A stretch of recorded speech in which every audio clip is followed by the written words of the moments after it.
John, are you ready to talk baseball? Yeah, absolutely. And I see on the top of the list, we're going to talk about Padres. Maybe a little bit of a post-mortem here, Lee. I think the correct word is autopsy. Let's talk Padre baseball. John, you're the one that's back in the castle. You're the one that's back in master control. I'm going to give you questions, and you're going to tell everybody watching on this live stream today what you're going to recommend to the Seidler family going forward based on what we have just seen. It's your decision, John Riley. Here we go. Here we go. I can spend the money. What are you going to tell Seidlers? What are you going to tell Eric Grupner? And I asked that question because under AJ Preller, we've had 11 years. The last 5 years have been just fascinating. Petco Park has become a destination point. They have spent enormous amounts of money. They've drawn record crowds. They raised the ticket prices 57%. It has really become the place to spend your summer nights. Padre baseball has really become special in the community. Now, the burning question. They have never won a National League West division title under Preller's blueprint. They have never won a National League Championship Series. This franchise, after more than a decade of doing it his way, has never gotten to a World Series. So as they began their exit meetings today, the baseball executives and ownership, I'm going to ask you, what are you doing with the guys with the big money contracts who walk out November 1st as free agents? Do you want to keep Dylan Cease at 13.7? How much are you willing to give Michael King coming off his health issues?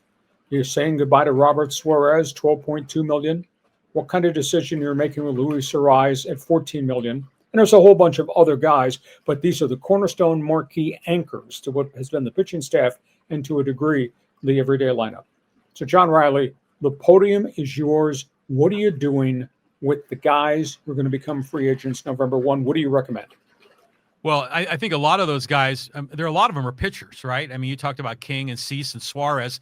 We know, generally speaking, that we need more slug. I mean, the pitching is good. You know, it's not fantastic. We don't have a Cy Young candidate but they're solid pitchers. So I'm willing to sacrifice a little pitching, starters, or bullpen if I can get a big hitting first baseman like a Pete Alonso or something like that. Okay, here's the burning question. If you let these guys walk, you're going to have approximately $65 million in budget space. Mm-hmm. But if you want to get stars, you're going to eat up that $65 million really, really quick. You think you can convince guys to come here at an affordable price? How are you going to spend that $65 million? You just mentioned the polar bear, and you're going to have to go get pitching because we don't know whether Darvish is ever going to be Darvish again. And there's no guarantee Joe Musgrove comes back to be what Joe Musgrove was. So you got two question marks there. And if you're letting Cease walk and Suarez walk, and you haven't given me an answer on Michael King. So how are you going to spend $65 million when you're going to have more holes to fill? Yeah, I mean, clearly it's a game of like whack-a-mole. You know, you're trying to contain everything, but there's always going to be some kind of a hole somewhere. I mean, we don't have the resources like the Dodgers to have all of our bases covered, have like a 40-man roster that's uber deep. I mean, that's not going to be the case. We're going to have to take some gambles. We need to find more surprise guys like Gavin Sheets, like Jerks and Profar when we got him on that 1-year deal. So I mean, of the pitchers, I'm inclined to let Suarez go. I'm inclined to let Cease go.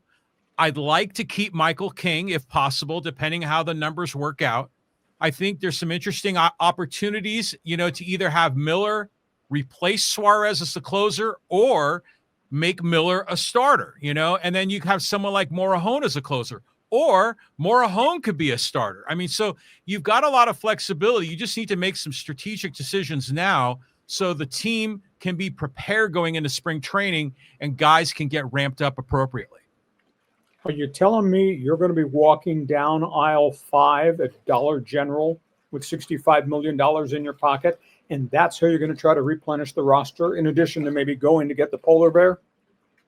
Yeah, well, here we go. I mean, it is limited resources. Obviously, if you can find a up-and-coming young guy, I don't know, like let's just say hypothetically, why not Ryan O'Hearn? I mean, Ryan O'Hearn is a first baseman full-time. That's not a bad choice. That could work. I mean, polar bear is going to want $30 million for, 10 years, and we're already stuck with 3 or 4 or 5 of those deals. So I think you can find some guys to make this fit. Now, the Darvish question is interesting because there's been some speculation that he would retire and walk away from the remaining years on his contract. I think that was wishful thinking of Padre fans on X, but if that happened, boy, that could really open up some space. But it is nice, though, that, Hosmer's coming off the board and all those players that we've just named. I think you let Arise walk as well. So they're going to need to get creative here. There's obviously not a lot of young talent that they can bring up, at least from a hitting perspective, in the minor leagues. So I don't know. O'Hearn might be a guy to bring back, or someone that's similar that's out there on the market. All right. What's your reaction now? What are you going to sit there and tell ownership as these exit meetings are beginning about Machado? Machado, who again fails in postseason. Machado, who had 2 miserable months in August and September where he hit 206. And Machado, with all that money, is hitting 211 his entire career in postseason. And then in the exit interviews with the media at Petco Park, he lectured the media saying, you must ask better question than you've asked about his failures in postseason. I get the sense the baseball community fans are really up in arms and they're tired of Machado's act. Is that a correct read? And what are you telling them about Machado? Because he's the one that made the comment to me, look at the back of my baseball card. Well, the back of his baseball card has a hell of a lot of postseason failures. Go ahead, John. Okay, it's a mixed bag you just presented there. Okay. First of all, there is a ton of hate on Manny Machado right now. People are saying they need to get rid of him. Your old colleague, Scott Kaplan, was saying that Manny Machado and Tatis are not championship players. If someone would take over the contract for Machado, we should let him go. But that's not going to happen. I mean, that's just not going to happen. So Machado's our guy. I mean, like him or not, he's still an all-star, great player. We can talk about the attitude. But I'll tell you what, that question that he was asked in the locker room after the third game when they lost, and they said, how did you assess the season? And Manny just sort of looked back at the reporter and smiled, and he said, well, how do you think I'm going to assess it? We just lost. I don't think that was a unprofessional comment at all. I mean, the loss was still raw. I mean, the dude was undressing in the locker room after this defeat. It hurts. So I don't know. I still believe Machado is a good dude. I mean, he still can be a leader. He still can perform, but we need more leaders. Machado cannot be the only guy, So, you need additional. Now, when Musgrove comes back, that's another major leadership dude that you can really count on. But I think we have to accept the fact you're not going to trade Machado. So you've got to figure a way to embrace him, to love him, and make it work in San Diego. You want to coddle a guy who talks down to the media, and you want to coddle a guy with a career 211 postseason batting average. I don't know that I can sign. What are you going to do? You want to banish him? You want to bench him? I mean, you can't trade him unless you're going to eat probably $100 million at least on that contract. He's not going anywhere. I mean, that's not going to happen. So you've got to find a way to make it work. I don't think, okay, you may have had a bad experience with him early on when he was still young in 2019. Dude's different now. He's grown up. Okay. Yeah, he needs to hit better. No doubt about it. He did have the one hit that won the game 2 for the Cubs. So I don't know. Machado isn't, I mean, we can critique Machado, the good, the bad, the pros, the cons. But in the end, Machado's not the problem. He's not the core problem here. The problem is that there are not enough other guys that can hit. Okay, let's go to Tatis in right field. I asked the question at midseason when he went through a really bad swoon. Of course, I thought he was hurt. But I asked the relevant question, I really wonder if he's just a physical talent and not really a student of the game. Because here is Tatis with another miserable postseason. 14 unbelievable swings and misses. He was out of the batter's box before the people could sit in their seats in each one of his ABs along the way. And he's got all these problems off the field. An arbitrator has just ordered him to pay $3.4 million back to a company that he took a loan out when he was a teenager after signing with the White Sox and coming to the Padres. There's just a lot of junk swirling around him, but I look at him and I look at just the total lack of consistency and discipline over a guy that's making $30 million, supposed to be a superstar. I'm not sure if I'm more disappointed in Machado or more disappointed in Tatis. Do you think he's a student of the game? Well, you think he would be. I mean, his father was a major league ball player, played for 10 years, and obviously had that 2 Grand Slam record we always talk about. Tatis is a mystery right now. I mean, there's obviously a lot going on in his world.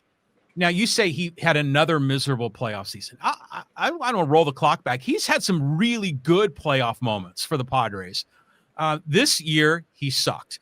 This year, he looked completely confused. I said in our last episode that I wasn't sure what he was trying to accomplish as the leadoff hitter. Is he like a hit the other way, Petco Park, go with the pitch? Is he Ricky Henderson trying to get walks, just get on base? Is he trying to be the power guy like Ohtani at the top of the order? Who is he?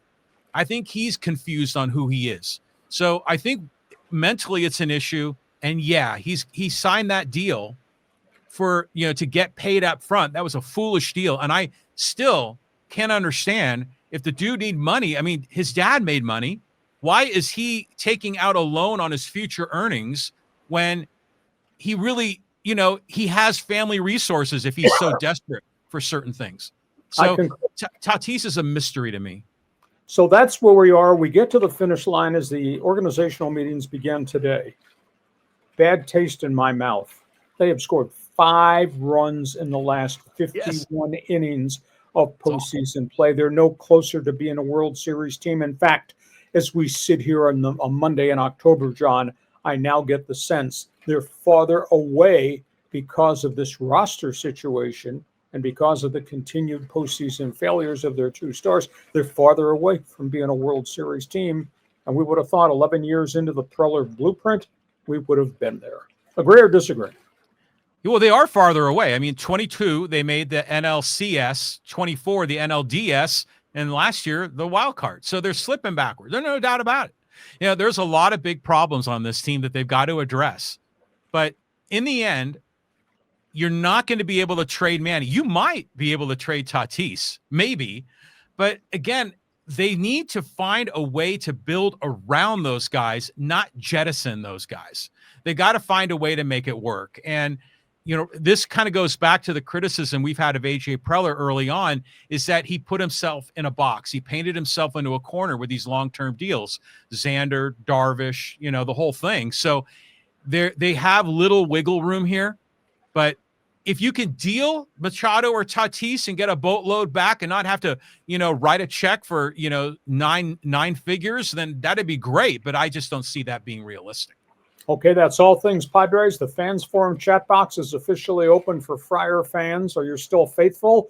Feel free to jump on board. I just tend to think this franchise right now is painted into a corner. Credit card bills have come due. They're stuck with big long-term contracts, and now there's holes in the pitching staff. Padre fans, Fans Forum chat box is open. John, we go from that topic